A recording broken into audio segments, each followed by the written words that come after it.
الحمد للہ رب العالمین والصلاة والسلام علی محمد الامین واعوذ باللہ من الشیطان الرجیم بسم اللہ الرحمن الرحیم۔ خواتین و حضرات، ہم سورہ انعام کی آیت 3 سے درس کی ابتدا کر رہے ہیں۔ اس سے پیچھے یہ استدلال کیا گیا کہ وہی خدا ہے جس نے تمہیں مٹی سے پیدا کیا۔ یہ ایک ایسی حقیقت ہے جس کا تم انکار نہیں کر سکتے۔ پھر یہ بھی جانتے ہو کہ تم ہمیشہ کے لیے یہاں نہیں ہو، تمہارے لیے ایک مدت مقرر ہے جس کے بعد ہر حال میں تمہیں یہاں سے رخصت ہونا ہے۔ یہ بدیہی حقائق ہیں، مانی ہوئی باتیں ہیں، اس دنیا کے مسلمات ہیں۔ اگر یہ بات ٹھیک ہے تو جس پروردگار کو تمہیں اس طرح مٹی سے اٹھا کھڑا کرنے میں کوئی دقت نہیں ہوئی، اسے دوبارہ پیدا کرنے میں کیا مشکل پیش آئے گی؟ اس کے بعد فرمایا کہ وَهُوَ اللَّهُ فِي السَّمَاوَاتِ وَفِي الْأَرْضِ، وہی اللہ آسمانوں میں بھی ہے اور زمین میں بھی۔ قرآن مجید میں یہ اسلوب خاص طور پر اس لیے اختیار کیا جاتا ہے کہ الہ کے تعدد سے متعلق تمام تصورات کو باطل قرار دے دیا ہے۔ یعنی اس طرح نہیں ہے، اور نہ انسان کا مشاہدہ اور انسان کی عقل اس معاملے میں کسی تردد میں مبتلا ہوتی ہے کہ یہاں کوئی اور معبود ہے اور وہاں کوئی اور معبود ہے، زمین کسی اور کے دائرہ اختیار میں ہے اور ماہ و آفتاب کسی اور کے دائرہ اختیار میں ہے۔ تو فرمایا کہ وہی اللہ آسمانوں میں بھی ہے اور زمین میں بھی۔ یعلم سرکم و جہرکم، وہ تمہارے کھلے اور چھپے سے واقف ہے۔ وَيَعْلَمُ مَا تَكْسِبُونَ، اور جو کمائی تم کر رہے ہو اسے بھی جانتا ہے۔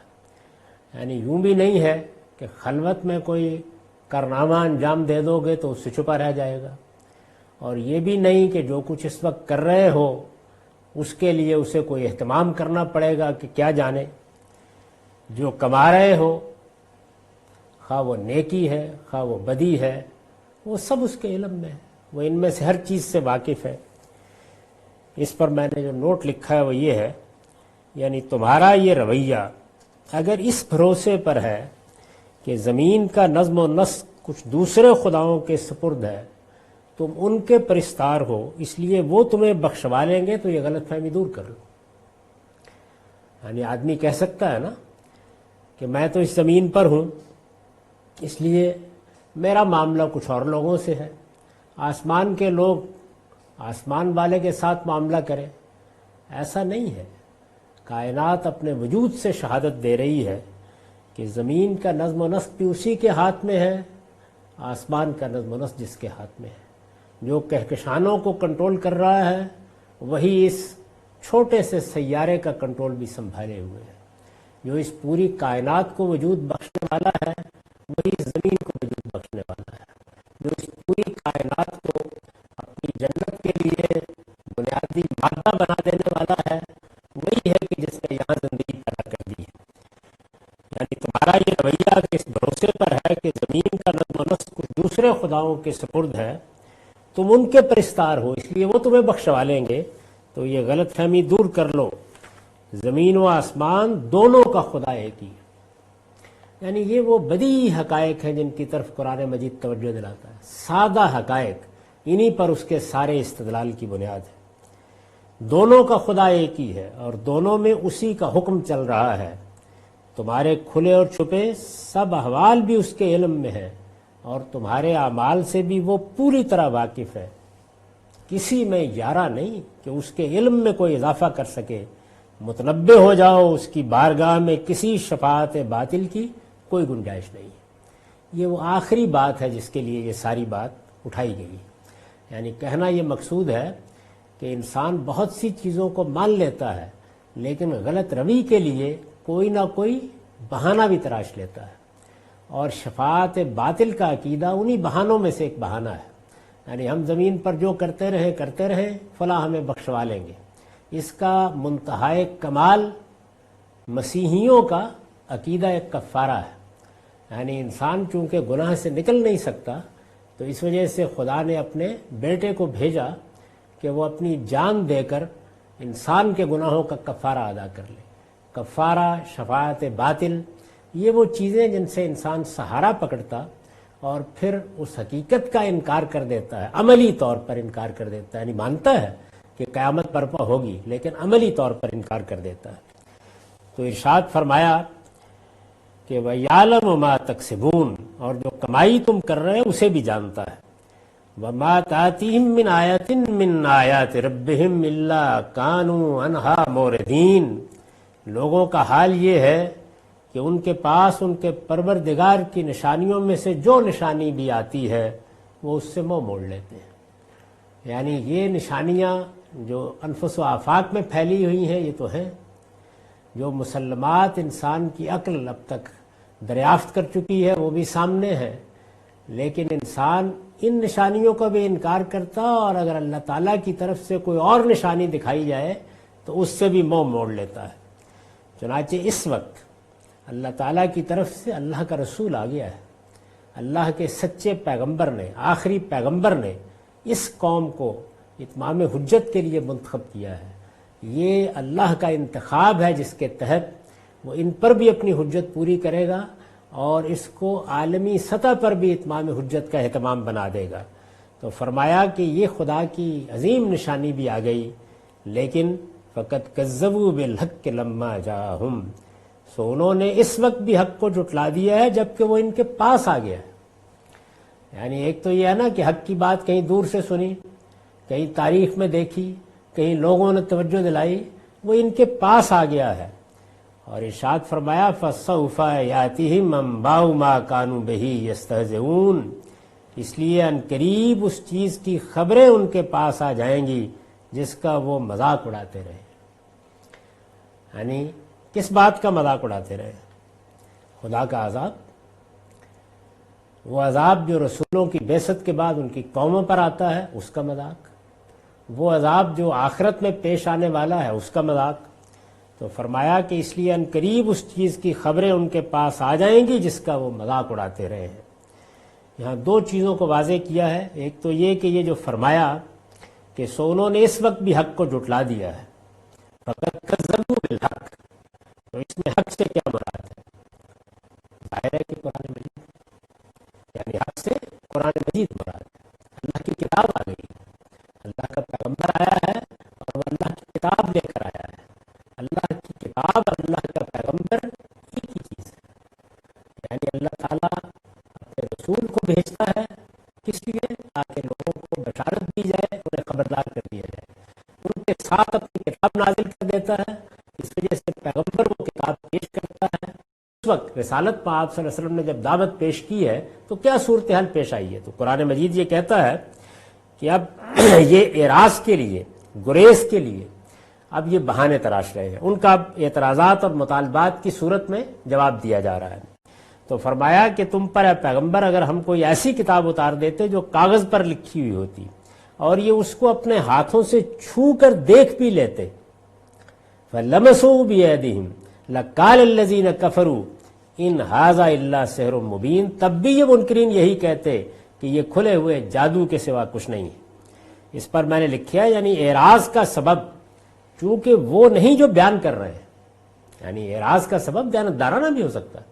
آپ کو ایک بات سمجھ میں نہیں آئی، آپ اس کو سمجھنا چاہتے ہیں، تو قرآن مجید یہ کہہ رہا ہے کہ چونکہ جو بات بیان کر رہے ہیں، اپنے اعراض کا جو سبب پیش کر رہے ہیں، حقیقت میں وہ نہیں ہے، بلکہ یہ ہے کہ اپنی خواہشوں کے خلاف کوئی بات ماننا نہیں چاہتے. یہی انسان کی کمزوری ہوتی ہے، بلکہ یہ ہے کہ اپنی خواہشوں کے خلاف کوئی بات ماننا نہیں چاہتے. اس لیے ان کا یہ مطالبہ پورا بھی کر دیا جائے. کیا مطالبہ؟ یعنی یہ کہ یہ کیا کتاب ہوئی، آپ پر نازل ہو جاتی ہے، ہمیں نہیں معلوم کب آ جاتی ہے، جبریل امین آپ سے ملتے ہیں، ہمیں تو آپ آسمان سے اتری ہوئی کتاب دکھائیے، کاغذ پر لکھی ہوئی، ہم اس کو چھو کر دیکھیں، وہ آسمان سے آئی ہے، پھر ہم مان بھی لیں گے. تو فرمایا کہ یہ مطالبہ اگر پورا بھی کر دیا جائے تو اسی طرح کی باتیں کریں گے. یعنی یہ مطالبہ پورا کرو گے ایک دوسرا لے آئیں گے، اس اعتراض کا جواب دو گے ایک دوسرا اعتراض پیش کر دیں گے. کیونکہ وہ رویہ نہیں ہے کہ جو بات سمجھنے والوں کا ہوتا ہے، جو دیانتداری سے کسی چیز کے بارے میں اشکال محسوس کرتے ہیں اس کو پیش کرتے ہیں. اپنے مخلصین بھی پیش کرتے تھے. محمد رسول اللہ پر ایمان لانے سے پہلے بھی بہت سے لوگ تھے کہ جنہوں نے سوالات کیے ہیں، آئے ہیں، آپ کی مجلسوں میں بیٹھے ہیں. یہ سب ہوتا تھا. قرآن مجید کے بارے میں کوئی چیز ان کے دل میں پیدا ہوتی تھی تو اس کو سامنے رکھتے تھے. سوال کرنا، اعتراض کرنا، بات پوچھنا اگر دیانتدارانہ ہو تو اس سے علم کے دروازے کھلتے ہیں. لیکن جس وقت انسان بہانہ بازی پر اتر آئے تو پھر یہ رویے سامنے آتے ہیں. میں نے لکھا ہے، یاد رہے کہ اسی طرح کے مطالبے کا جواب ہے جو اہل کتاب کی زبان سے سورہ نساء کی آیت 153 میں نقل ہو چکا ہے. یعنی وہاں سورہ نساء میں یہ بتایا گیا ہے کہ اہل کتاب نے بھی یہی کہا کہ ہمیں تو آسمان سے براہ راست کوئی کتاب اترتی ہوئی دکھائی ہے، اس کے بعد ہم اس کو مان لیں گے. اس پر بھی قرآن مجید نے یہی تبصرہ کیا کہ اس سے پہلے بھی کتابیں نازل ہوتی رہی. یہ تو جانتے ہیں کہ کس طرح نازل ہوتی رہی ہے، کہ اللہ تعالیٰ نے یہ طریقہ اختیار کیا تھا. اور یہ حقیقت ہے کہ ان کتابوں کو پا کر بھی انہوں نے جو رویے اختیار کیے تھے وہ بھی کوئی ایسے رویے نہیں تھے کہ جس کو آج یہ فخر کے ساتھ پیش کریں. یہ پہلے بھی اللہ کی بات سے، اللہ کے کلام سے، اللہ کی کتابوں سے، اللہ کے احکام سے اسی طرح اعراض کرتے رہے ہیں، اب بھی اسی طرح اعراض کر رہے ہیں. تو وہاں بھی یہ مطالبہ اہل کتاب کے حوالے سے نقل ہوا ہے اور یہاں پر قریش مکہ کے حوالے سے یا رسالت مآب صلی اللہ علیہ وسلم کی قوم کے حوالے سے نقل ہوا ہے، جن کو سب سے پہلے دعوت دی، جن میں آپ مبعوث ہوئے، جن کے لیے گویا آپ خدا کی عدالت بن کر آئے. تو ارشاد فرمایا کہ یہ اس کے بعد بھی یہی کہتے کہ یہ تو کوئی جادو ہے جو ہم پر کر دیا گیا، کھلا ہوا جادو. یعنی ہمیں یہ محسوس ہو رہا ہے کہ کتاب آسمان سے آئی ہے، ہم اس کے اوراق کو چھو کر دیکھ رہے ہیں، یہ حقیقت میں وہ چیز نہیں ہے جس کا دعویٰ کیا جا رہا ہے. وَقَالُوا لَوْلَا أُنزِلَ إِلَيْهِ مَلَكٌ، کہتے ہیں کہ اس نبی پر علانیہ کوئی فرشتہ کیوں نہیں اتارا گیا. یعنی فرشتہ ان کے پاس آتا ہے، انہی کے پاس بیٹھتا ہے، انہی پر وحی کرتا ہے، نہ ہم نے دیکھا نہ ہم نے ان سے ملاقات کی. تو ایسا کیوں نہیں ہوا کہ فرشتہ علانیہ آسمان سے اترتا ہوا نظر آتا، وہ آ کے ان کے ساتھ مکالمہ کرتا، ہم بھی دیکھ لیتے، اس کے بعد یہ ساری بحث ختم ہو جاتی. ارشاد فرمایا وَلَوْ أَنزَلْنَا مَلَكًا لَقُضِيَ الْأَمْرُ ثُمَّ لَا يُنظَرُونَ. یہ احمق نہیں سمجھتے کہ اگر ہم نے کوئی فرشتہ اتار دیا ہوتا تو اب تک فیصلہ ہو جاتا. یہ دیکھیے ایک ہی جملے میں کس شان کے ساتھ اس اسکیم کو واضح کیا ہے. اس دنیا میں تمہیں علم و عقل اور اعمال کے امتحان کے لیے بھیجا گیا ہے. اللہ تعالیٰ یہ دیکھ رہے ہیں کہ تم حق کے معاملے میں کیا رویہ اختیار کرتے ہو، خدا کی طرف سے آنے والی ہدایت کے بارے میں کیا رویہ اختیار کرتے ہو، خدا نے جو ہدایت تمہاری فطرت میں ودیت کر رکھی ہے اس کے معاملے میں کیا رویہ اختیار کرتے ہو. اس کے لیے یہ دنیا برپا کی گئی ہے. تو خدا کی اس اسکیم کے لحاظ سے تو یہ حجاب ایسے ہی رہنا ہے، یہ پردہ ایسے ہی پڑا رہنا ہے. تمہیں علم و عقل کی بنیاد پر چیزوں کو سمجھنا ہے. اگر ہم حجاب اٹھا دیں گے تو اس کے بعد تو فیصلہ ہو جائے گا، معاملہ ختم ہو جائے گا. یعنی جب سارے حجابات اٹھ جائیں گے تو پھر امتحان کی کوئی ضرورت باقی نہیں رہے گی. جب یہ دنیا برپائی اس اصول پر ہوئی ہے، یہ اسکیم ہی یہی ہے کہ یہاں لوگوں کو آزمایا جائے، دیکھا جائے کہ جو ان کو صلاحیتیں دی گئی ہیں، یعنی انسان کوئی معمولی مخلوق نہیں ہے، اس کو اللہ تعالیٰ نے ایک عقلی وجود بنایا ہے. تو فرمایا کہ جو صلاحیتیں دی گئی ہیں کیا وہ ان کو استعمال کرتا ہے، کیا اپنی فطرت کو صحیح سمجھتا ہے، کیا عقلی مقدمات کو صحیح طریقے سے ترتیب دیتا ہے، کیا اپنا سینہ حق کے لیے کھولتا ہے. تو ہم نے انسان کو اس امتحان کے لیے بھیجا ہے. اچھا پھر جب کسی چیز کو سمجھ لیتا ہے تو کیا اس کے تقاضے پورے کرنے کے لیے تیار ہو جاتا ہے، اس پر عمل کے لیے کمر بستہ ہو جاتا ہے. یہ امتحان ہے. تو اس کا مطلب یہ ہے کہ نہ انہوں نے اللہ کو سمجھا، نہ اس کی اسکیم کو سمجھا، نہ اپنے آپ کو سمجھا، اور اس طرح کے مطالبے کر رہے ہیں کہ اوپر سے فرشتہ علانیہ آئے اس کے بعد ہم مانیں گے. تو فرمایا کہ اگر یہ ہم کرتے ثم لا ينظرون، پھر ان کو کوئی مہلت نہ ملتی، پھر ان کو کوئی مہلت نہ ملتی. اس پر میں نے لکھا ہے یہ اس سنت الہی کی طرف اشارہ ہے، یہ سنت الہی کی طرف اشارہ ہے کہ دنیا علم و عقل اور ارادہ اور اختیار کے لیے امتحان کے لیے بنائی گئی. یعنی اللہ تعالیٰ نے اس دنیا میں جو اپنے قاعدے روا رکھے ہوئے ہیں، جو ضابطے اس دنیا میں کار فرما ہے، اللہ کی جو سنن ہے انہی میں سے اس کی ایک سنت یہ ہے کہ وہ اس دنیا میں امتحان کر رہا ہے لوگوں کو. اطلاع کا قانون یہاں جاری ہے. یہ دنیا کس لیے بنائی گئی ہے؟ علم و عقل اور ارادہ و اختیار کے امتحان کے لیے بنائی گئی ہے. جب پردے اٹھا دیے جائیں گے اور لوگ حقائق کو بچشمے سر دیکھ لیں گے، یعنی اپنے سر کی آنکھوں سے حقائق کو دیکھ لیں گے، تو کسی کا ایمان اس کے لیے نافع نہ ہوگا. اس کے بعد پھر ایمان کا کیا سوال، ماننے کا کیا سوال اور انکار کرنے کا کیا سوال، پھر تو فیصلہ ہو جائے گا، ہر چیز ختم ہو جائے گی. ایمان وہی معتبر ہے جو غیب میں رہتے ہوئے اور عقل و فطرت کے ان دلائل کی بنیاد پر لایا جائے جس کی دعوت انبیاء علیہ السلام نے دی ہے. غیب میں رہتے ہوئے یعنی حقائق آنکھوں کے سامنے نہیں ہے، بچشمے سر نہیں دیکھے جا رہے، استنباط کی، استخراج کی ضرورت ہے. محسوس کو دیکھ کر نامحسوس تک پہنچنے کی ضرورت ہے. جو کچھ پیچھے ہے اس کو عقل کی آنکھوں سے دیکھنے کی ضرورت ہے. یہ امتحان برپا کیا گیا ہے، اور جب یہ امتحان برپا کیا گیا ہے تو ظاہر ہے کہ پھر وہی ایمان معتبر ہوگا کہ جو عقل و فطرت کی بنیاد پر لایا جائے، عقل و فطرت کے دلائل کی بنیاد پر لایا جائے. انبیاء علیہ السلام بھی آ کے اسی عقل کو آواز دیں گے، اسی فطرت کے سامنے حقائق رکھیں گے جو اللہ نے انسان کو عطا کر رکھی ہے. وہ یہ ظرف ہے جس کے اندر وہ اپنا پیغام آ کے ڈالیں گے. ایسا نہیں ہو سکتا کہ انسان کی فطرت میں وہ چیز اپنے دائرات کے ساتھ موجود نہ ہو اور اس پر ٹھوس دی جائے.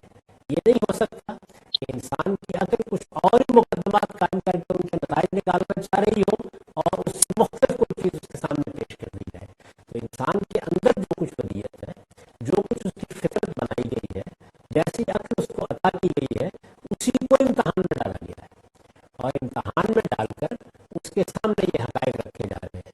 یہ حقائق انفس و آفاق میں بھی موجود ہیں. یہ حقائق انسان کے سامنے اس سے پہلے بھی صالحین لاتے رہے ہیں. یہی حقائق ہے کہ جن کو اللہ کے آخری پیغمبر پیش کر رہے ہیں. یہی حقائق ہے جن کی دعوت قرآن مجید دے رہا ہے. تو اس وجہ سے یہ جو ان کا مطالبہ ہے کہ ہمارے اوپر کوئی فرشتہ علانیہ اتار دیا جائے یا کتاب آسمان سے نازل ہوتی ہے ہم دیکھ لیں، تو یہ مطالبے احمقانہ مطالبے ہیں، اس لیے کہ اس اسکیم کے خلاف ہے جس پر اس کی تشکیل کی گئی ہے. تو ارشاد ہوا ہے وَلَوْ جَعَلْنَاهُ مَلَكًا لَجَعَلْنَاهُ رَجُلًا، یعنی اگر ہم کوئی فرشتہ اتار دیتے تو پھر فیصلہ ہو جاتا، پھر مہلت نہ ملتی. وَلَوْ جَعَلْنَاهُ مَلَكًا لَجَعَلْنَاهُ رَجُلًا، اور نہیں سمجھتے کہ اگر ہم اس کو کوئی فرشتہ بنا کر بھیجتے تو اسے بھی انسانی کی صورت میں بھیجتے. یعنی جب ہماری اسکیم یہی ہے، تو اگر فرض کیجیے کہ ہم یہی فیصلہ کر لیتے کہ ہمارے پیغمبر انسانوں میں سے نہیں آئیں گے، ہم کسی فرشتے کو بھیجیں گے اور اپنا پیغام اس کے ذریعے سے پہنچا دیں گے، تو وہ فرشتہ بھی انسانی صورت ہی میں آتا، کیونکہ جو امتحان کی اسکیم ہے وہ تو کسی حال میں بھی معطل نہیں کی جا سکتی تھی. چنانچہ میں نے لکھا ہے اس لیے کہ انسان اسے انسانوں کی شکل ہی میں دیکھ سکتے اور اس سے فائدہ اٹھا سکتے. یعنی فرشتہ اگر آتا تو اپنی صورت میں تو اب بھی دنیا میں موجود ہے، اب بھی اللہ کی اسکیم کے مطابق اپنی ذمہ داریاں انجام دے رہے ہیں، اب بھی اس کے قوانین کی تنفیذ کر رہے ہیں. قرآن مجید سے بھی معلوم ہوتا ہے، قرآن صحائف سے بھی معلوم ہوتا ہے. یعنی ایسا تو نہیں ہے کہ فرشتے اس دنیا کے ساتھ غیر متعلق ہیں، وہ اللہ کے احکام کی تنفیذ کر رہے ہیں لیکن وہ نظر نہیں آتے. تو انسان اگر ان کو دیکھتا تو اسی وقت دیکھتا جب کہ وہ انسانی صورت میں آ جاتے. اب وہ انسانی صورت میں آتے تو پھر کیا ہوتا؟ وہی صورت ہوتی جو اس وقت ہے. ارشاد فرمایا کہ اگر یہ معاملہ ہوتا وَلَوْ جَعَلْنَاهُ مَلَكًا لَجَعَلْنَاهُ رَجُلًا، یعنی اگر ہم اس کو کوئی فرشتہ بنا کر بھیجتے تو اسے بھی انسانی کی صورت میں بھیجتے. وَلَلْبَسْنَا عَلَيْهِمْ مَا يَلْبِسُونَ، اور اس طرح ان کو اسی شعبے میں ڈال دیتے جس میں یہ اب پڑے ہوئے ہیں، یعنی کوئی فرق نہ پڑتا اس میں. اب یہ دیکھیے کہ یہاں کیا کہا، ڈال دیتے. یہ اس ضابطے اور قانون کی نسبت ہے جو اللہ تعالیٰ نے لوگوں کی ہدایت اور ضلالت کے لیے مقرر کر رکھا ہے. یعنی جب یہ دنیا اطلاع کے لیے بنی ہے تو یہاں ہدایت اور ضلالت، ہدایت اور گمراہی کے لیے یہ سارے التباس موجود رہے. یعنی ہدایت پانی ہے تو انہیں حجابات کے اندر رہ کر اپنی عقل کو استعمال کر کے پانی ہے، اور اگر کسی نے گمراہ ہونا ہے تو انہیں التباسات کی وجہ سے گمراہ ہونا. صحیح استعمال کرے تو صحیح نتائج تک پہنچنے کی صلاحیت دی ہے، اور اگر وہ اندھا ہونا چاہے تو اس کے لیے بھی بہت سے مواقع پیدا کر دیے ہیں۔ تو اس وجہ سے یہ فرمایا کہ پھر ہم کیا کرتے ہیں، یعنی جب انسان اس طریقے سے اپنے آپ کو شبہات میں ڈالنے کا فیصلہ کر لیتا ہے تو ہم بھی اس کے ساتھ وہی معاملہ کرتے ہیں۔ تو یہ سنت الہی کا بیان ہے، اور وہ سنت الہی قرآن مجید میں جگہ جگہ بیان ہوئی ہے کہ اگر اللہ کسی کو ہدایت دینا چاہتا ہے تو اس کے لیے کیا ہوتا ہے۔ سب سے پہلے وہ یہ دیکھتا ہے کہ جس کو میں ہدایت دے رہا ہوں اس کا ہدایت کے معاملے میں رویہ کیا ہے۔ جو ہدایت میں نے اس کو اس کی فطرت میں ودیت کر کے دی تھی، اس نے اس کی قدر پہچانی، جو انفس و آفاق میں اس کے لیے نشانیاں تھیں ان کو اس نے دیکھا، اگر کسی موقع پر اسے کسی صحیح بات کی طرف متوجہ کیا گیا تو اس نے اس کو اس طرح سنا جس طرح کہ ایک صاحب عقل انسان کو سننا چاہیے، ایک دیانتدار انسان کو سننا چاہیے۔ اگر وہ ایسا ہے تو اللہ تعالیٰ پھر اس کو شبہات سے نکالتے ہیں، اس کے لیے اپنی ہدایت کی راہیں کھولتے ہیں۔ وہ جو بیان کیا ہے نا کہ والذین جاہدوا فینا لنہدینہم سبلنا، یعنی جب اللہ کی راہ میں انسان جدوجہد کرنا شروع کر دیتا ہے، اللہ کی راہ میں جدوجہد کا پہلا مرحلہ اس کی بات کو جاننے کی جدوجہد ہے۔ میرا پروردگار مجھ سے کیا چاہتا ہے، اس کی میرے لیے کیا ہدایت ہے، اس نے میرے لیے کیا حقائق کھولے ہیں، وہ کن چیزوں کو مجھ سے منوانا چاہتا ہے، کن چیزوں پر مجھے عمل پیرا ہوتے دیکھنا چاہتا ہے۔ جب انسان ان تمام حقائق کو اس طرح سے دیکھتا ہے تو اللہ تعالیٰ اس کے لیے ہدایت کے راستے کھولتے ہیں، اور جب وہ گریز و فرار کے راستے اختیار کرتا ہے، جب وہ اپنی فطرت کے اندر ودیت روشنی کو بھی بجھا دینے کی کوشش کرتا ہے، جب وہ اپنے باطن سے اٹھنے والے سوالات کو بھی دبا دینے کی کوشش کرتا ہے، جب حقائق اس کے سامنے آتے ہیں تو وہ ان کو کبھی جذبات کی نگاہ سے دیکھتا اور رد کر دیتا، کبھی خواہشات کی نظر سے دیکھتا اور رد کر دیتا، اور کبھی اپنے مفادات کو سامنے رکھ کر جانتے بوجھتے ان کا انکار کر دیتا ہے، تو پھر اللہ تعالیٰ بھی اس کو شبہ میں ڈالتے ہیں، پھر اس کے لیے شبہات ہی شبہات پیدا ہونا شروع ہو جاتے ہیں۔ تو ارشاد فرمایا کہ پھر ہم یہ کرتے۔ اس کے بعد ارشاد ہوا وَلَقَدِ اسْتُهْزِئَ بِرُسُلٍ مِّن قَبْلِكَ، اور اسی طرح ان کو اسی شبے میں ڈال دیتے جس میں یہ پڑے ہوئے ہیں، حقیقت یہ ہے کہ تم سے پہلے بھی رسولوں کا مذاق اڑایا گیا۔ وَلَقَدِ اسْتُهْزِئَ بِرُسُلٍ مِّن قَبْلِكَ، حقیقت یہ ہے کہ تم سے پہلوں بھی رسولوں کا مذاق اڑایا گیا۔ فَحَاقَ بِالَّذِينَ سَخِرُوا مِنْهُمْ مَا كَانُوا بِهِ يَسْتَهْزِئُونَ، تو ان کا مذاق اڑانے والوں کو اسی چیز نے آ گھیرا جس کا وہ مذاق اڑاتے تھے۔ یہ میں عرض کر چکا ہوں کہ قرآن مجید کا اسلوب یہ ہوتا ہے کہ اس میں کبھی تو تاریخ کے شواہد پیش کیے جا رہے ہوتے ہیں، پھر تفصیل ہوتی ہے، اور جب انفس و آفاق کے دلائل ہوں تو بیچ بیچ میں یہ تنبیہ آتی چلی جاتی ہے۔ تو اس سورہ میں بھی یہی انداز ہے، ایک بات بیان کی، ایک دلیل کو واضح کیا۔ اب ظاہرہ انہوں نے کچھ اعتراضات کیے تھے، آسمان سے براہ راست کتاب کیوں نہیں اتری، فرشتے کو ملانیہ کیوں نہیں دیکھ رہے، ان کا جواب دیا، اور پھر یہ کہا کہ جب رویہ یہ ہے تو اس کا مطلب کیا ہوا؟ اس کا مطلب یہ کہ بات پر بات کی حیثیت سے غور کرنے کے لیے یہ لوگ تیار نہیں ہیں، استہزاء کا نشانہ بنا رہے ہیں، مذاق اڑا رہے ہیں۔ حقیقت اور طرح کی سنجیدگی کا تقاضا کرتی ہے، وہ آپ سے یہ چاہتی ہے کہ آپ اس کے سامنے سرنگو ہونے کے لیے تیار ہو جائیں۔ بات اگر پیش کی جا رہی ہے تو اس کو سنیں اور سمجھیں۔ ایک سچا حق کا طالب اس کی طرف لپکتا ہے، اس کو جاننے کی کوشش کرتا ہے، وہ متعلقہ لوگوں سے ملتا ہے، وہ پیغمبر کے پاس جاتا ہے، وہ اس سے پوچھتا ہے، وہ اس سے سوالات کرتا ہے، وہ اپنے اشکالات سامنے رکھتا ہے، وہ ہزار پہلوؤں سے بات کے اندر اترنے کی کوشش کرتا ہے، اس کے بعد کوئی فیصلہ سناتا ہے۔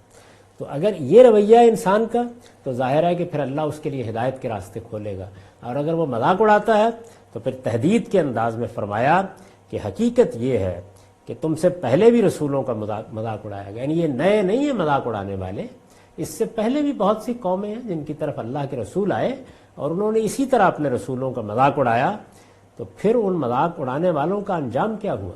یہ گویا تہدید ہے، توجہ دلائی ہے، تنبیہ کی ہے اپنے مخاطبین کو کہ تمہارا معاملہ یہ نہیں ہے کہ کوئی زید بکر تمہارے سامنے آ کر اللہ کی ہدایت واضح کر رہا ہے، اللہ کا رسول آ گیا ہے، اور اللہ کا رسول جب آتا ہے تو پھر مذاق اڑانے والوں کو یوں ہی چھوڑ دیا نہیں جاتا۔ فَحَاقَ بِالَّذِينَ سَخِرُوا مِنْهُمْ مَا كَانُوا بِهِ يَسْتَهْزِئُونَ، تو ان کا مذاق اڑانے والوں کو اسی چیز نے آ گھیرا جس کا وہ مذاق اڑاتے تھے۔ ظاہر ہے کہ مذاق کس چیز کا اڑاتے تھے کہ اچھا ابھی عذاب کی دھمکیاں دے رہے ہیں، اب اور کوئی بات نہیں سوچتی تو کہتے ہیں کہ آسمان سے تم پر آفت ٹوٹ پڑے گی، اس کا مذاق اڑاتے، تو فرمایا پھر وہی آفت آ گئی، جو کچھ کہہ رہے تھے وہ ان کے ساتھ ہو گیا، جس چیز کا مذاق اڑاتے تھے اسی نے ان کو آ گھیرا۔ قل سیروا فی الارض ثم انظروا کیف کان عاقبۃ المکذبین، ان سے کہو ذرا زمین میں چل پھر کر دیکھ لو کہ جھٹلانے والوں کا انجام کیا ہوا ہے۔ ظاہر ہے کہ عربوں کے ہاں یہ تاریخ گزر چکی تھی، وہ اس سے واقف تھے، خود ان کے ہاں وہ بستیاں موجود تھیں، عاد کی بستیاں، سمود کی بستیاں، تو فرمایا کہ پھر جاؤ زمین میں چلو پھرو دیکھو کہ جھٹلانے والوں کا انجام کیا ہوا۔ یہ وہی تاریخ کی استدلال ہے، اسی کی بنیاد کے اوپر تحدید کی گئی ہے۔ اس سورہ میں تاریخی حقائق کی طرف ایسے توجہ دلائی جائے گی بار بار، اور اصل مسئلہ وہی دعوت کے اسلوب میں آگے بڑھتا چلا جائے گا۔ چنانچہ دیکھیے بالکل ایسا ہی ہوا، یعنی اعتراضات کا جواب دیا، اعتراضات کا جواب دینے کے بعد بات آگے بڑھ گئی، اور جب بات آگے بڑھی تو پھر اب یہ بتایا جا رہا ہے کہ وہی انفس کی نشانیاں، وہی آفاق کی نشانیاں تم سے کسی اور ہی رویے کا مطالبہ کرتی، یعنی بار بار گویا توجہ دلانے کا اسلوب ہوگا۔ یہ یہاں پر جو یہ کہا ہے کہ جھٹلانے والوں کا انجام کیا ہوا ہے، جاؤ جا کر دیکھ لو، تو میں نے لکھا ہے کہ یہ صرف اجمالی اشارہ ہے، یعنی وہی اس سورہ کے اسلوب کے لحاظ سے اجمالی اشارے ہی ہوں گے، اس کی تفصیل آگے سورہ اعراف میں آئے گی۔ وہاں پر آپ دیکھیں گے کہ یہی جو استدلال ہے یا یہی جو تحدید ہے، اس کی تفصیل ہونا شروع ہو جائے گی، یعنی اب اللہ تعالیٰ ان پیغمبروں کی داستانیں سنائیں گے، وہ واقعات تفصیل سے بیان کریں گے، ان قوموں نے کس جرائم کا ارتکاب کیا اس کی وضاحت کریں گے، اور پھر یہ بتائیں گے کہ اللہ کا فیصلہ کیسے ان کے لیے صادر ہوا۔ تو میں عرض کر رہا تھا کہ یہاں بات پہنچی تو پھر اس کے بعد وہی سب چیزیں، کل من ما فی السماوات والارض، ان سے پوچھو زمین اور آسمانوں میں جو کچھ ہے وہ کس کا ہے۔ یہ مخاطبین کے لحاظ سے استدلال ہے، وہ اللہ کو مانتے ہیں، یعنی یہ مانتے ہیں کہ اس کائنات کا ایک پروردگار ہے۔ فرمایا کہ یہ زمین و آسمان میں جو کچھ ہے ان سے پوچھو کس کا ہے، کہہ دو اللہ ہی کا ہے، یعنی یہ جواب خود ہی دیا ہے۔ چنانچہ اس کی وضاحت پر میرا نوٹ ہے کہ سوال کے بعد مخاطب کی طرف سے جواب کا انتظار کیے بغیر خود ہی جواب دینے کا یہ اسلوب اس وقت اختیار کیا جاتا ہے جب مخاطب کے لیے انکار کی گنجائش نہیں ہوتی۔ قرآن مجید خطبات کی زبان میں، مکالمے کی زبان میں گفتگو ہو رہی ہے، تو گویا ایک سوال اٹھایا، سوال کیا تھا، کل من ما فی السماوات والارض، ان سے پوچھو زمین اور آسمانوں میں جو کچھ ہے وہ کس کا ہے۔ خود ہی جواب دیا، کل اللہ، کہہ دو اللہ ہی کا ہے۔ تو یہ کب اسلوب اختیار کیا جاتا ہے؟ جب مخاطب کے لیے انکار کی گنجائش نہیں ہوتی، اور سوال سے مقصود بھی اصلاً اس کے کسی مسلمہ کی طرف توجہ دلانا ہوتا ہے، یعنی سوال کرنے سے مقصود سوال کرنا نہیں ہوتا، بلکہ سوال کر کے کسی مانی ہوئی بات کی طرف متوجہ کرنا ہوتا ہے۔ مخاطب ایک چیز سے واقف ہے، مانتا ہے، اس کے لوازم سے بھی واقف ہے، اس کو سوال کر کے خود ہی جواب دے کے یہ توجہ دلائی جاتی ہے کہ تم خود بھی جانتے ہو، تمہیں خود بھی معلوم ہے، تمہاری عقل خود بھی اس بات کی شہادت دیتی ہے، اس میں کوئی ابہام نہیں ہے، یعنی یہ اسلوب اس وقت اختیار کیا جاتا ہے۔ تو ارشاد فرمایا، کہہ دو اللہ ہی کا ہے، کتب علی نفسہ الرحمہ، اس نے اپنے اوپر رحمت لازم کر رکھی ہے۔ رحمت لازم کر رکھی ہے کیا مطلب ہوا؟ یعنی صفت رحمت سے کمال درجہ متصف ہے، لہذا اپنی اس صفت کے تقاضے بھی لازماً پورے کرے گا۔ یعنی یہ جو فرمایا رحمت لازم کر رکھی ہے، تو مطلب یہ ہے کہ اللہ تعالیٰ کے ہاں یہ جو صفت رحمت ہے، یہی باعث ہوئی ہے تخلیق کا۔ یہ اللہ تعالیٰ کی رحمت ہے کہ اس نے ہم انسانوں کو بنایا، ہمیں یہ اعلیٰ صلاحیتیں دیں، ہمارے لیے یہ دنیا تخلیق کی، ہمیں ابدی زندگی کی بشارت دی، یہ بھی اس کی رحمت کا ظہور ہے۔ اور ظاہر ہے کہ جب وہ کمال درجہ اس رحمت سے متصف ہے تو یہ کبھی نہیں ہو سکتا کہ وہ یہاں رحمان ہو اور وہاں رحمان نہ ہو۔ اس کی رحمت یہاں بھی ہے، وہاں بھی ہے، ابتدا میں بھی ہے، انتہا میں بھی ہے، یعنی وہ سراسر رحمت ہے۔ قرآن مجید کا یہی پہلو ہے کہ جس کو سامنے رکھ کر وہ جب سورہ شروع کرتا ہے تو اس میں جو ابتدائی آیت ہے وہ کیا ہے؟ بسم اللہ الرحمن الرحیم، ہر سورہ کے شروع میں سوائے سورہ توبہ کے، اور اس میں یہ بات پہلے واضح کی جا چکی ہے کہ گویا اللہ نے اپنے پیغمبر کو یہ حکم دیا ہے کہ آپ یہ قرآن پڑھ کر سنائیں اللہ رحمان و رحیم کے نام سے جو سراسر رحمت ہے، جس کی شفقت ابدی ہے۔ تو ارشاد فرمایا کہ یہ ان سے پوچھو اور ان کو بتاؤ کہ اللہ کون ہے، اس نے اپنے اوپر رحمت لازم کر رکھی ہوئی ہے۔ لَيَجْمَعَنَّكُمْ إِلَىٰ يَوْمِ الْقِيَامَةِ لَا رَيْبَ فِيهِ، وہ تم سب کو جمع کر کے ضرور روز قیامت کی طرف لے جائے گا جس میں کوئی شبہ نہیں۔ یعنی اب یہ دیکھیے کیا خوبصورت استدلال کیا ہے۔ پہلے یہ فرمایا کہ زمین آسمان میں جو کچھ ہے وہ سب اللہ کا ہے، تم جانتے ہو، اس حقیقت سے واقف ہو، اس لیے یہاں پر تو اب کسی شرک کی کوئی گنجائش نہیں ہے۔ اب یہ دیکھو کہ وہ ذات باری کن صفات سے متصف ہے، اس کی سب سے بڑی صفت رحمت ہے۔ رحمت ہی ہے جو تمہارے وجود کا باعث بنی ہے۔ یہ کیسے ہو سکتا ہے کہ وہ یہ ظلم کرے کہ تمہیں شعور دے، تمہیں خیر و شر سے آگاہ رکھے، تمہارے اندر یہ صلاحیت پیدا کرے کہ تم خیر کو بھی اختیار کر سکو، شر کو بھی اختیار کر سکو، تمہارے اندر یہ صلاحیت بھی ہو کہ تم ان دونوں کے درمیان میں فرق کو سمجھو، اس کی بنیاد پر فیصلے کرو، اور پھر وہ تمہیں موت پر ہمیشہ کے لیے ختم کر دے۔ یہ کیسے ہو سکتا ہے؟ تو اس کی رحمت جس طرح تمہارے وجود میں آنے کا باعث بنی ہے، بالکل اسی طرح تمہاری زندگی کا، دوسری زندگی کا باعث بھی بنے گی۔ وہ قیامت میں تمہیں اٹھائے گا اور وہاں اٹھا کھڑے کرے گا۔ اس کے اوپر ایک تفصیلی نوٹ ہے، اس کو سن لیجئے۔ اصل الفاظ ہے لَيَجْمَعَنَّكُمْ إِلَىٰ يَوْمِ الْقِيَامَةِ، یعنی وہ تمہیں جمع کرے گا، اور پھر اس کے بعد آیا إِلَىٰ يَوْمِ الْقِيَامَةِ، یہ الہ کا صلہ یہاں استعمال ہوا ہے۔ ان میں الہ کا صلہ دلیل ہے کہ یہاں کوئی لفظ ہانکنے اور لے جانے کے معنی میں محذوف ہے۔ گویا پوری بات یوں ہے کہ وہ تم سب کو جمع کر کے ضرور قیامت کی طرف لے جائے گا۔ تو وہ لے جانا، ہانک لے جانا، وہاں پہنچا دینا، وہ مفہوم اس کے اندر گویا مضمر ہے، چھپا ہوا ہے۔ استاذ امام امین احسن اصلاحی نے اس کی تفسیر میں لکھا ہے، قیامت کا آنا خدا کی صفت رحمت کا لازمی تقاضا ہے۔ یعنی یہ جو فرمایا کہ اس نے اپنے اوپر رحمت لازم کر رکھی ہے، وہ تمہیں لازماً قیامت کی طرف لے جائے گا۔ رحمت کے تقاضے کے طور پر قیامت کو بیان کیا ہے۔ تو قیامت کا آنا خدا کی صفت رحمت کا لازمی تقاضا ہے۔ اگر قیامت نہ آئے تو اس کے معنی یہ ہے کہ اس کائنات کا خالق رحمان و رحیم نہیں ہے۔ یعنی یہ جو دنیا بنائی گئی ہے، جس پہ ہم بھیجے گئے ہیں، جس میں ہمارا امتحان ہو رہا ہے، یہ دنیا پھر ظلم و عدوان کا گھر ہوگی۔ اس میں انسانوں کو جو اختیار دیا گیا ہے، اس کے سوء استعمال نے لوگوں کے لیے بڑی آفتیں پیدا کر دی۔ اس کے بعد تو یہی ماننا پڑے گا کہ یہ رام کی لیلا ہے، یزداں کی تماشا گاہ ہے، اس میں انسانوں کا تماشا کیا جا رہا ہے اور کچھ نہیں۔ اگر اس کائنات کے خالق کے بارے میں یہ تصور ہو کہ وہ ایک ظالم بادشاہ ہے معاذ اللہ، اور یہ دیکھ رہا ہے، یعنی اپنے ہاں کچھ قیدیوں کو اس نے بٹھا رکھا ہوا ہے، کچھ شیروں کو ان پر چھیڑ رکھا ہوا ہے اور تماشا دیکھ رہا ہے، تو پھر تو ٹھیک ہے۔ لیکن اگر وہ خالق رحمان ہے، اگر وہ رحیم ہے، تو پھر سوال یہ ہے کہ اس دنیا میں جو ظلم ہے، جو عدوان ہے، جو زیادتی ہیں، جو تکلیفیں ہیں، جو شر انسان کے لیے وجود میں آتا ہے، یہ کیوں ہے؟ تو اس کا جواب یہی ہے کہ اس دنیا کو اصل میں اس کے پورے تصور کے ساتھ دیکھنا ہے۔ یعنی اس کو جب آپ پورے تصور کے ساتھ دیکھیں گے تو اس کو آخرت کے ساتھ ملا کے دیکھا جائے گا۔ خدا کی جگہ کھڑے ہو کر دیکھیں تو صورتحال یہ نہیں ہے کہ ہم پیدا ہوتے ہیں اور موت تک یہ پوری زندگی ہے۔ نہیں، پوری زندگی وہ ہے جو ہماری پیدائش سے شروع ہوتی ہے، بلکہ اس سے بھی پہلے سے شروع ہو رہی ہے، اور جو ابدی ہوگی۔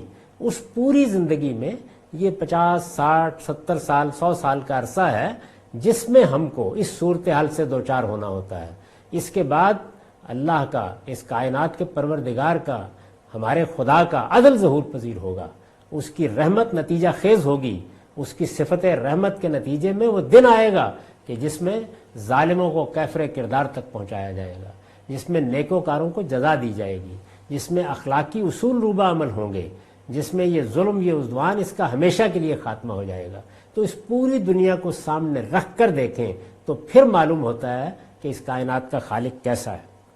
قیامت کا آنا خدا کی صفت رحمت کا لازمی تقاضا ہے۔ اگر قیامت نہ آئے تو اس کے معنی یہ ہے کہ اس کائنات کا خالق رحمان و رحیم نہیں ہے۔ اس کے نزدیک نعوذ باللہ عدل و ظلم، نیکی اور بدی، خیر اور شر دونوں یکساں ہیں۔ یعنی پھر یہ ماننا پڑے گا کہ اس نے ہم کو یہ صلاحیت تو دی کہ ہم عدل کو الگ پہچانیں اور ظلم کو الگ پہچانیں، عدل سے محبت کریں اور ظلم سے نفرت کریں۔ یعنی ہمارے اندر یہ چیز تو پیدا کر دی۔ بہت سے جانور ہیں، ہو سکتا ہے کہ ان کے اندر یہ چیز موجود نہ ہو، لیکن ہمارے اندر تو ہے۔ ہمارا ذاتی رویہ، ہمارا خاندانی رویہ، ہمارا معاشرتی رویہ، ہمارا سماجی رویہ، ہمارا سیاسی رویہ، عالمی سطح پر ہمارے ادارے سب اس بات کی شہادت دے رہے ہیں کہ ہم عدل کو الگ دیکھتے ہیں، ظلم کو الگ دیکھتے ہیں، عدل کو پسند کرتے ہیں، ظلم سے نفرت کرتے ہیں۔ نیکی اور بدی، ظاہر ہے کہ نیکی اور بدی کی بعض چیزیں تو بالکل بدی ہیں۔ کون کہے گا کہ ملاوٹ کرنی چاہیے؟ کون کہے گا دھوکہ دینا چاہیے؟ کون کہے گا فریب دینا چاہیے؟ کون کہے گا لوگوں کا مال لوٹنا چاہیے؟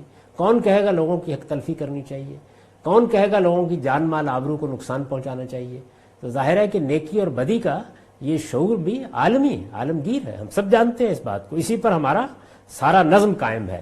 یہ چیز اگر ہے تو پھر ماننا پڑے گا نا کہ اس کے خالق کے نزدیک جو فرق ہم محسوس کر رہے ہیں وہ نہیں ہے، کیونکہ وہ تو یہاں پر بدی کو بھی اسی طرح موقع دے رہا ہے، نیکی کو بھی اسی طریقے سے موقع دے رہا ہے، بلکہ بدی کو زیادہ دے رہا ہے۔ شر کے لیے مواقع زیادہ کھلے ہوئے ہیں، وہ جس کو سیدنا مسیح علیہ السلام نے بیان کیا تھا کہ نیکی کی راہ تنگ ہے اور بدی کی راہ بہت کشادہ ہے، تو اس وجہ سے ادھر چلنے والے بھی تھوڑے ہوتے ہیں، ادھر چلنے والے بھی بہت ہوتے ہیں۔ تو جب صورتحال یہ ہے اور پھر یہ مان لیا جائے کہ زندگی موت پر ختم ہو جائے گی، تو لازمی نتیجہ کیا ہوگا؟ یہ تسلیم کرنا پڑے گا کہ اس کائنات کا خالق عدل میں اور ظلم میں، نیکی اور بدی میں، خیر اور شر میں فرق کو نہیں مانتا۔ یعنی اس کے نزدیک ان چیزوں کی کوئی اہمیت نہیں ہے۔ جن چیزوں کے اندر ہم ایک واضح فرق دیکھ رہے ہیں وہ اس کے نزدیک نہیں ہے۔ تو جب آپ قیامت کو اس کے ساتھ ملا کے دیکھیں گے تو پھر واضح ہو جائے گا کہ وہ اس پوری اسکیم کو سامنے رکھ کر اپنی نعمت کو ظہور پذیر کرے گا۔ یعنی پھر یہ امتحان کا وقفہ بالکل واضح ہو کر سامنے آ جائے گا۔ پھر وہی صورتحال ہوگی کہ جو ہم اس دنیا کی زندگی میں چھوٹے پیمانے پر تجربہ کرتے ہیں۔ ہمارے ساتھ کیا ہوتا ہے؟ ہمارے بڑے جب یہ دیکھ لیتے ہیں کہ یہ پوری زندگی 60-70 سال کی ہے اور اس میں کچھ نتائج نکلنے ہیں، وہ امکانی نتائج ہوتے ہیں، یقینی نہیں ہوتے۔ یعنی ایک ماں یہ جانتی ہے کہ میرا یہ بچہ جو مجھے بڑا عزیز ہے، بہت محبوب ہے، جس سے میں بہت محبت کرتی ہوں، اس کو اس دنیا میں 60-70 سال گزارنے ہیں، اور وہ چونکہ اپنے تجربے و علم کی بنیاد پر اس بات سے واقف ہوتی ہے کہ اس کو کیا صورتحال پیش آنی ہے، اس نے محنت کرنی ہے یا نہیں کرنی، اس کے کچھ نتائج نکلنے ہیں، اسے دنیا میں کمانا ہے، اپنی ضرورتیں پوری کرنی ہیں، دنیا کی برہمی کے ساتھ اس کو واسطہ پڑنا ہے، وہ یہ جانتی ہے۔ ان چیزوں کو سامنے رکھ کر وہ بچے کو کچھ مشقتوں سے گزارتی، یعنی وہ جب سونا چاہتا ہے سونے نہیں دیتی، کہتی ہے کہ اٹھ کر پڑھو، اسکول بھیجتی ہے، اس کی تربیت کرنے کے لیے کچھ مشقتوں سے اس کو گزارتی ہے۔ یہ سب کام کرتی ہے، کیوں کرتی ہے؟ اگر بچے کی جگہ بیٹھ کر دیکھیے تو معلوم ہوگا کہ بڑا ظلم ہو رہا ہے، لیکن جب پوری زندگی پر نگاہ ڈال کے ہم دیکھتے ہیں تو ہم اس ماں کے بارے میں یہ کہتے ہیں کہ وہ اپنے فرائض پوری کر رہی ہے۔ تو بالکل اسی چیز کو اٹھائیے اور اٹھا کر پوری زندگی پر، یعنی وہ زندگی جو ابدی حیثیت سے انسان کو دی گئی ہے۔ انسان کوئی معمولی مخلوق نہیں ہے، وہ پیدا کیا گیا ہے، اس میں تو کوئی شک نہیں ہے، ازلی نہیں ہے، پیدا کیا گیا ہے خاص وقت میں، لیکن وہ کبھی ختم نہیں ہوگا۔ قرآن مجید نے یہ بتایا ہے کہ اس کی زندگی ابدی ہے، ہمیشہ کی ہے، خالدین فیہا ابدا، یہ بشارت دی گئی ہے۔ تو اس ابدی زندگی کو سامنے رکھ کر اب دیکھیے کہ یہاں پر یہ ظلم کیوں ہے، کیوں موقع دیا گیا ہے اس کو، اختیارات کا سوء استعمال کیوں ہے، انسان کو اختیار دے کر اسے اس طرح لوگوں پر ظلم ڈھانے کے لیے کیوں چھٹی دی گئی ہے، کھلی چھٹی دے دی گئی ہے۔ تو پھر یہ بات سمجھ میں آ جاتی ہے کہ یہ جو امتحان کا عرصہ ہے، یا اگر اس ابدی زندگی کے مقابلے میں رکھ کے دیکھا جائے تو یہ کچھ بھی نہیں ہے۔ یعنی وہ ماں جو 15-16 سال تک اپنے بچے کے لیے یہ مشقت گوارا کرتی ہے تاکہ اس کی باقی زندگی بہتر ہو، تو یہاں کی جو 60-70 سال کی مشقت ہے یا امتحان ہے یا ابتلا ہے، اس کا نتیجہ کہاں نکلنے والا ہے؟ وہ ابدی زندگی میں نکلنے والا ہے۔ ابدی کا ہم نفس بولتے ہیں، ذرا تصور کیجیے، یعنی جہاں موت اپنی موت مر جائے گی، جو زندگی کبھی ختم نہیں ہوگی۔ استاد امام نے لکھا ہے کہ ان کے نزدیک، اس کے نزدیک نعوذ باللہ، عدل و ظلم، نیکی اور بدی، خیر اور شر دونوں یکساں ہیں۔ یہ ایک کھنڈرے کا کھیل اور ایک اندھیر نگری ہے، یعنی پھر یہ ماننا پڑے گا۔ یہ باتیں چونکہ بالبلاحت باطل ہیں،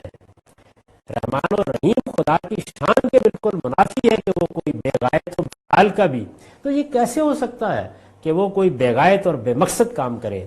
اس وجہ سے لازمی ہے کہ ایک ایسا دن وہ لائے جس میں اس کی رحمت کامل کا ظہور، یعنی یہاں جو رحمت ہے یہاں بھی وہ رحم فرماتا ہے، یہاں بھی کرم فرماتا ہے، لیکن ظاہر ہے کہ یہ رحمت کامل کا ظہور نہیں ہے، یہ امتحان کے قاعدوں کے اندر ظہور پذیر ہوتی ہے، وہاں وہ مطلق طور پر کامل طور پر ظہور پذیر ہو جائے گی۔ پھر لازم ہے کہ وہ ایسا کرے، اپنے نیک بندوں کو وہ اپنی بے پایاں رحمتوں سے نوازے، اور جو بدکار و نابکار ہیں وہ اپنے کیفر کردار کو پہنچے۔ یہ بات ہے جو یہاں بیان کی۔ فرمایا کل من ما فی السماوات والارض، ان سے پوچھو زمین اور آسمانوں میں جو کچھ ہے وہ کس کا ہے؟ قل اللہ، کہہ دو اللہ ہی کا ہے۔